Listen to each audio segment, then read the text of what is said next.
Hey, business owners, we know you know the importance of maximizing every dollar. With the Delta SkyMiles Reserve Business American Express card, you can make your expenses work just as hard as you.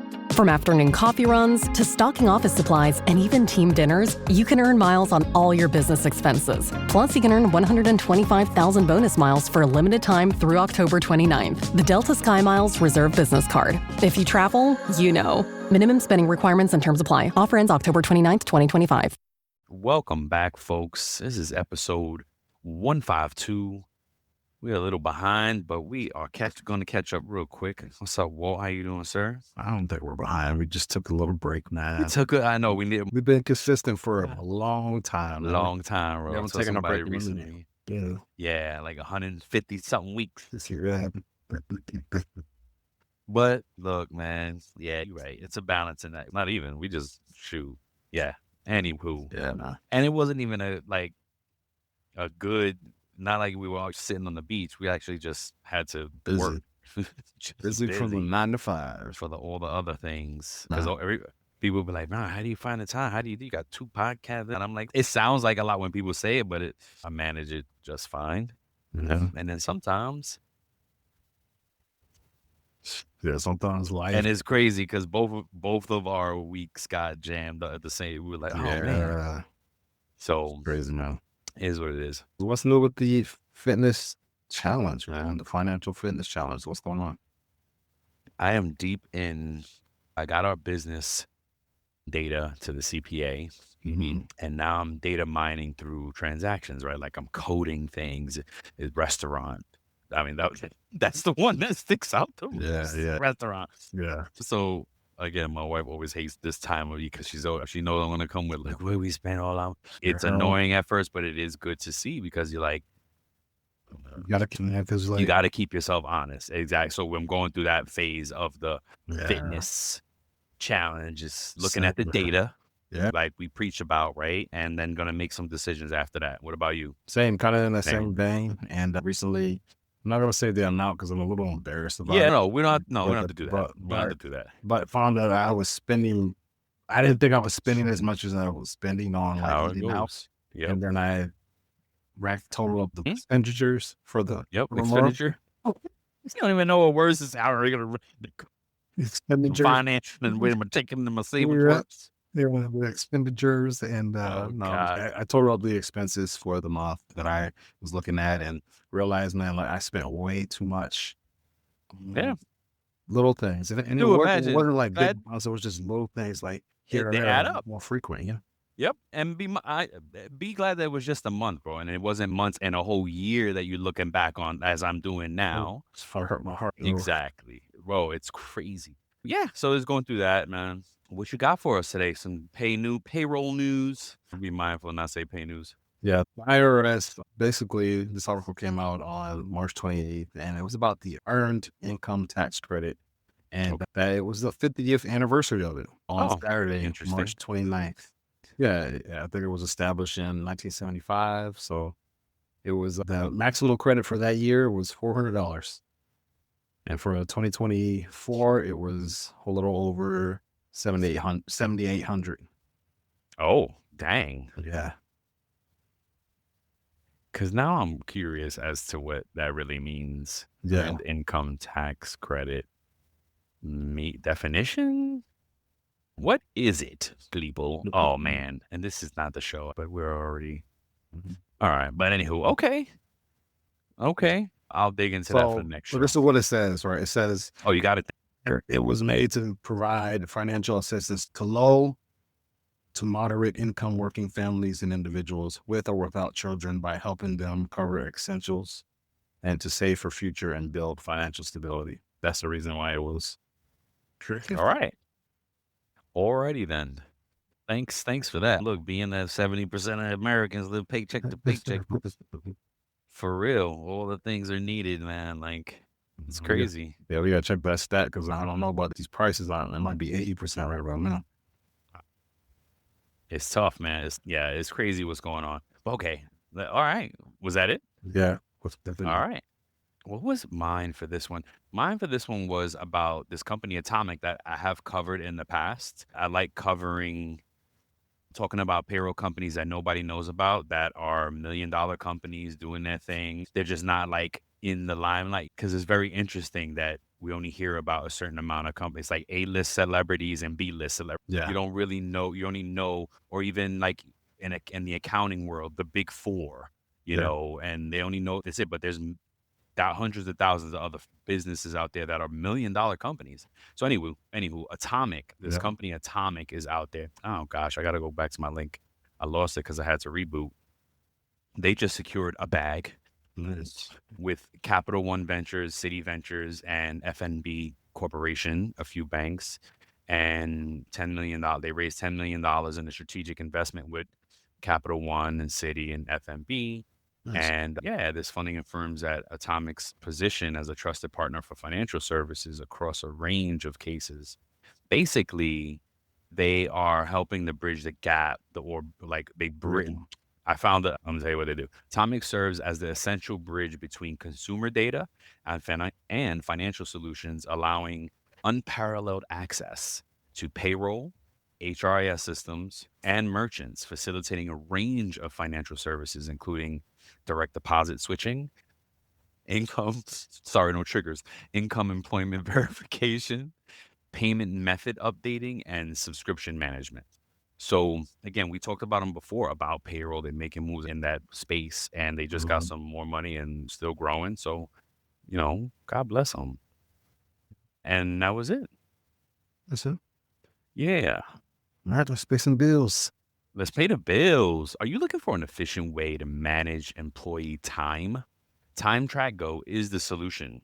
TimeTrack Go turns an ordinary tablet into a state-of-the-art time clock in minutes. And with its mobile app and web portal, employees can clock in from anywhere in the world. But wait, it gets better. TimeTrack Go also has automated PTO, simplifies time off requests, and makes life easier for you and your team. So stop wasting time and get these features are really key. They always ask us, what is a sophisticated system? A sophisticated system has those features, folks. Welcome to The Human Role, your go-to podcast where HR and payroll collide with innovation. I'm your host, Tiana Neal, and every month I'm diving deep with industry experts and change makers, bringing you real talk insights, practical tips, and fresh takes you won't hear anywhere else. Whether you're a leader, practitioner, or just curious about the latest HR and payroll trends, I've got you covered. Ready to roll with the best? Tune in for fresh perspectives, actionable tips, and the knowledge you need to roll forward with confidence. Subscribe now and let's transform the way you work. So TimeTrack Go has a special offer for It's About Payroll listeners. Right now, they are offering an additional 50% off your first 2 months. So just head over to www.timetrackgo.com/IAP. That's www.timetrackgo.com/IAP to start your 14-day free trial today and claim this special offer. So let's go. Let's go. All right, what do you got for us, Brian? Man, we didn't even say what we're talking about. We're talking about employee handbooks today. Let me read. My fault, bro. I'm going less. How employee handbooks impact where I'm talking about payroll, IAP. So the payroll professional, I got to keep myself straight because I'm thinking about both. I'm actually very excited about the topic, and there's a lot of good nuggets on both sides. And so, folks, just so you know, we're doing how it impacts payroll, but we're also going to do the same subject on It's About Your Paycheck. And we'll talk about it from the employee perspective, and you should listen to it. As a payroll pro, I might make you mad, but you should listen to it. So for the payroll pro, and I want to ask you a question. How do you feel like you've always used it to guide your right? Exactly right. Walt is shaking his head no. And I agree, because it's really in the last few years, I don't know, I got smart around it, maybe 5. Like I would always, you're forced to go check things here and there. But at some point I was like, wait a minute, this thing needs to stay handy, top of mind. Like I'm open. So now I use it to really get to know a process of a daily guide for issues. That's a great way to think about that. Oh crap. That's what create cheat sheet for yourself. There it is right there. I was like, wait a minute. I know I had an idea that I wanted to share and also need to do. Yeah. And it's created. So number one was it should be used as a daily guide for payroll professionals. Mm-hmm. We should create a cheat sheet for it so that we don't have to constantly pour through the whole thing, especially what up. So when you say Oh, go ahead. cheat sheet, what are you Cheat saying? Like, for instance, I go in it to look at what the holiday schedule is because our retail establishments they don't get every single holiday. There's a certain holidays that are eligible for certain benefits and certain pay rates and premiums and things, right? But it's a set holiday. It's not every holiday. I got you. So I got I what go you're in for that. I go in it for PTO policy, for sick policy. Really, anything that may impact someone's pay. Someone's pay. Yeah. So Okay. instead of opening the book and pouring through it all, Yeah. we as pros should just make a little cheat sheet, Mhm. even if it's just digitally highlighting, because there's ways to like tag a PDF, right? If you have the right tools, you can just cheat sheet it right into in the document, put little footnotes or whatever. Yeah. So that was number 2, create a cheat sheet for yourself. Number 3 is if it's updated, you really want to make sure that it's recirculated to all your employees. Yeah. And that it's a mandate for the sign off. Now, I know what people can say, oh, they just click, they don't know. That's on them. And we won't talk about that on the other show. Yeah. But as a payroll pro, that gives you a tiny bit of leverage to say, hey, if you have the right systems, you can say, hey, you signed off on this day at this time and click. And of course, they're not going to know and you argue, but that's still the fact. They signed off on it. You get to, if you do it right, you help them, coach them through it. Hey, this is really important. This is why you should read those things. And this is why we got 3 months to sign off on this or a month to sign off. You know what I mean? But this episode is brought to you by Indeed. When your computer breaks, you don't wait for it to magically start working again. You fix the problem. So why wait to hire the people your company desperately needs? Use Indeed's sponsored jobs to hire top talent fast. And even better, you only pay for results. There's no need to wait. Speed up your hiring with a $75 sponsored job credit at Indeed.com/podcast. Terms and conditions apply. You do want that because then that's how it puts us as the payroll pro in the teaching leverage. I think it's especially good to have those things signed and like at least acknowledged because like in those instances, in my mind, where a company may deviate, like for the bereavement, right? You may like typically it's 3 days or whatever that your company may want to give more in certain situations, right? That's right. That's not necessarily written in the handbook. That's right. In some cases, it's not written. Okay. So we're going to talk about that the other show too. Yeah. But I guess the reason I'm going there is because I think that having them sign it and making sure that it's understood, saying, okay, can prevent people from trying to say, they gave Jimmy or Janie these amount of hours. What about me? What about me? Yeah. You bring up a good point. And it's worth talking about here. It's what Wall is talking about is the difference between practice and policy. And policies in your handbook, but there could be a different practice. Yes. That, like 3 days paid and, oh, no, depending on the level. What I've seen all kind of things, by the way. I've seen no bereavement, some bereavement, strict bereavement, generous bereavement. But I've seen tiered. I've seen it tiered. Yeah. A close family member, you get 5 days. Yeah. A distant family member 3. Yeah. You know what I mean? So but see, we're going into details here, but this is like the point of why payroll pros need to know because that's gonna impact how you pay. And if it's all automated, great, but then somebody's got to build the automation and you got to check it every now and then. It might break sometimes. Okay. Anywho, try to recirculate when it's up, when any part is updated. Try to mandate that. Make sure all the pay impact parts are updated. Meaning, do they make sense? Challenge it if you need to. Read through all the things, make your cheat sheet, and then maybe it's, wait a minute, why do we do this? Why am I doing it this way? If we do this, then it'll be automated. It could be easier. Yeah.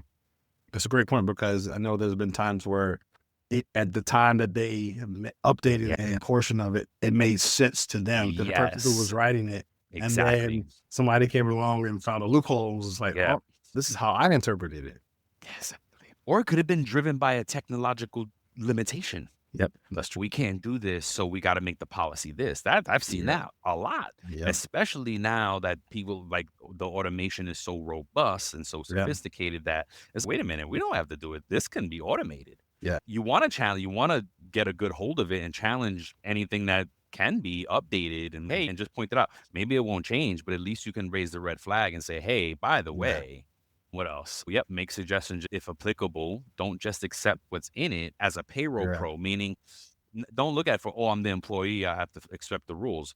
And look at it. What I'm saying is look at it as the practitioner, look at it as a policy maker, as a leader, as a payroll person, and say, hey, these things can change. And you could, if you get HR you get the right, because like in HR, I feel like there are people who are very employee-centric leaders, and they're employer-centric leaders where, right? So depending on how your leader is, you may be able to change, like, hey, 3 days seems crazy. Why the average in the industry is 5, or no bereavement at all is crazy. The average is 3. So anywho, what else I got here? Make sure the front line is referring to the same. Make sure you're literally all on the same page, right? So now that you have a hold of it as a payroll pro, and you're like, whoof, you're flying through and you know everything, right? Yeah. But what if your managers and the people who need to roll it out on a daily basis don't know? It's one of the things that I use a sports analogy all the time or whatever, but like it's knowing the playbook. Yes. Right. Literally. And like if somebody has an old version of a playbook, outdated, and you go to run a play, and you run in a post and we made it a flat. Come on. Yeah, exactly right. It's knowing, and we go through that all the time where, and then look, and the flip side of it, you got to give your team some grace. And hey, our managers are frontliners. They're dealing with this other things on a daily basis. Like I walk into there, I don't know anything that's going on in their world. So you got to know the handbook is really your world. You want to help bridge that gap. So make them a cheat sheet, maybe make them, because what was the stat that you found? 70% of employees actively avoid reading the employee handbook. Yes. So most 70% is everybody. And maybe you're 30% of all the managers that read it, but please believe it's not going to be. And maybe you need to make them one. It's not a bad idea. And and I already said this, try to update based on automations, make note of what's causing a manual task. Because sometimes a policy can be done differently. And again, and it's causing a manual. You're like, hey, I got to do this manually because of this. Yeah. And there's another that out there. It talks about like generationally, right? And so it talked about millennials and before them. So it said 43% of millennials don't read their handbook. Oh. And the generation before them is Gen X. 30%. Ooh, you trying? Oh, I see how what was being nice. He's the generation before them. You, Brian. That means more of you read it. Oh, wait a minute. No, wait. Oh, don't read 30%. Don't read it. Yes. Okay. So 70% did. All right, great. Yeah. 80. Okay, and 60% of millennials 67. don't. 57. No, it's 57% do. 40, do read it. 43 don't. Yeah. Got it. My bad. No, you're good. All right. See, look at that. Oh, what about after Gen Zs? No Gen Z? Okay, they didn't got enough data yet. That's what. And the reason that this part says that is because millennials became disengaged. Wow. Yeah. Yeah, it makes a lot of sense, right? Because I feel like Gen Z, that number will be higher that they read it. Yeah. Because I feel like Gen Zs, at the end of the millennials, the beginning of Gen Zs really started pushing the envelope for better employee work situation, right? Like they're really demanding more at the workplace. So anywho, but that's all I got, man. What you got? Look, I just have some things that could prove beneficial for payroll pros to know about the employee handbook. So that's standardization of payroll policies. So it can consolidate those different policies in there. It can include the pay periods, overtime rules, calculations could be in there, timekeeping procedures and breaks, times and stuff like that. All that could be in there. You know what I'm saying? It could be, and it should be clearly defined.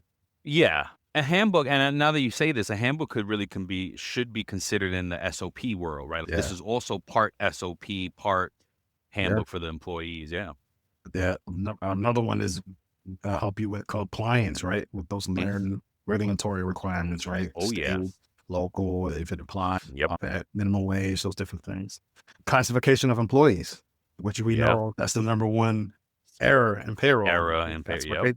Right? Of employees. So it'll help you identify and classify those exempt, full-time, part-time people correctly, right? Seasonal temps. Yep. There may be some handbooks may provide details about maintenance of comprehensive payroll records, telling you what to keep, how to keep it. Like we were in a place that we had to calculate, what was that called? It was escrow for schools. Oh God. Stop. Yeah, we had to keep the records for that. Remember? You remember that? Yes. And no, I just because nobody ever wanted to be honest about what that was, and that's the problem of it. Because there was a different way. Anywho, I still try to solve these problems eons later. Yeah, it's a maintenance of your records, facilitation of those payroll compliance audits, reduction of any legal risks that may happen, and enhancement of workplace harmony. Look, working in payroll, you're going to run into all different types of personalities, people. Some are not going to be so friendly. Some are going to be rough around the edges. The handbook may tell you, it may help you learn how to navigate some of those things as well. And if you're having a rough time, it may also direct you what to do as well in those situations. It can be a provision for training and reference material. That's what I was just saying. Like Steve. Yeah. Yep. Cheat, SOP. Yep. Yeah. And also assure that payroll is processed accurately and timely as well, and explain those different things, right? So I think it's indispensable for payroll and HR professionals because it's like a structured framework. Yes. And it provides support for all those different things that we talked about. What do you have to say? I just talked to a certified financial planner. So that's part of also the fitness, but I feel like I mentioned it last time. And he said, and I don't know if I told you this, but he said in the conversation, because he's asking me questions, he's like, oh, how often do you get paid? And I was like, oh, they gave him the frequency. And he's like, oh. And I was like, yeah, what do you mean? He's like, most people I ask don't know when they get paid. They don't know the frequency of their pay. I was like, what? No. Even as an employee only, I knew my pay schedule. I was like, that's crazy. But it goes to show you, it's just like folks don't look at their paycheck. And payroll pros know that. Forget about it. So I even knew payroll pros that didn't even look at their stubs. That's beyond me, but okay. It's crazy because we're in the system all the time. And I look, but I guess, you know what though? But I guess that's a great example of different professionals. Because I look on my phone to see what the experience is, like what my my customers, how they see their pay. I do the same thing for myself through the system to be like, okay, this is what they're seeing. You know what I mean? So if it just forces me to see it, because I'm always like, all right, let me see what they're talking about. I don't think it's a professional thing. I think it's maybe not a maturity. I'm trying to find the right words, because I know when I was younger, I wasn't really focused about my pay like that. It was just even in payroll. Even in payroll, I wasn't necessarily like looking at my checks. That could be a factor. That's true. But what caused me to do it is when I had just gotten back from working with FEMA. I had to get a temp job, and I had to monitor my time cards, hours, stuff like that, my hours, and they paid me a little bit different than what I was used to pay. So I had to look at my stubs, and I noticed that one time they short paid me, and that kind of shifted stuff in me. It was in my early 20s when that happened. And so I was just like, okay, I need to make sure I stay on top of these things. Right. And I maintain a better budget, because at first it was that financial literacy. How many times have we seen people on true payroll clients? Yep. Make a mistake or make a choice, and because they're either money hungry or whatever, and they just start living a certain type of way. Yeah. Yeah. Nice. All right, man. What else we got? We got a question of the day. Yeah. And so in your opinion, is knowing what the employee handbook says a requirement or a luxury for payroll pros? Oh, for payroll pros? Yeah. It's a requirement. Okay. It's a requirement. I think that, of course, look, if you want to be a wordsmith, and of course, if you want to be a good payroll pro and continue to grow, because like that stretches you out. So you start to get more comfortable with policy, and you start to be able to easily coach and talk to employees. And when they come to you, because inevitably, if you're payroll that sits with HR, you're going to get asked HR questions. Yeah. Oh, this one's not around. Oh, do you know if blah, blah, blah, blah. So let me ask you, what if you work for a company that really doesn't push reading the employee handbook on you or anything like that? Or knowing, I work for a place that told me, right, look, payroll's job is not to be the policy police. It's to process payroll. Yeah, sure. Okay. Agreed. But sometimes it's one and the same. If the policy is about the payroll, then we're about the handbook. Yeah, but again, like I said, it depends on what type of professional you want to be. Okay. That's what I think. Yeah. Hey, I'm Katie Van Horn. And I'm Jackie Clayton. We're your hosts of the Inclusive AF podcast, where we take on DEI, leadership, and HR without all the corporate fluff. That's right. We've got decades of experience, a lot of opinions, and zero tolerance for performative anything. Every week, we dig into what it really takes to build inclusive workplaces with honesty, strategy, and a few side eyes. We'll talk about the tough stuff, power dynamics, privilege, what's broken in the system, and how we can all do better. And don't worry, it's not all heavy. We bring receipts, laughs, and real talk from people actually doing the work. Think of it as your weekly dose of truth, tips, and a little tea to help you lead with intention and show up for your people. So if you're ready to push past the buzzwords and get into the actual work of inclusion, you're in the right place. So subscribe to the Inclusive AF podcast. New episodes drop every week. Catch us on Spotify, Apple, or wherever you get your podcasts. We'll be here breaking it down one inclusive convo at a time. I can't see doing the job really good and being the best that you could be without reading through it. I don't read them cover to cover. Yeah, not like you're memorizing stuff. It's just but I'm going in it to look for the things that it's going to tell me the right way to do it is. You know what I mean? And that's a good part of it. Yeah, and I think for me, I think it's a must-have, a requirement for a payroll pro, because it's not gonna hurt you. It's just gonna enhance you, like you were saying. It's only gonna right? make you better. Yeah, it's gonna make you better, and it's gonna help you clearly define, like you mentioned earlier, what's policy versus practice. Mm-hmm. Yep. And you delineate or just see that clear line in the sand and say, hey, this is the difference between this and this is the difference between that. Yeah, exactly right. So that's why I said the cheat sheet is important, because the internet policy may not be as important to you as is the holiday schedule. Yeah. Internet policy you may want to know for yourself, right? Because so you're not caught watching Netflix at work, what. So that's different, but that you're not going to refer to that to process payroll.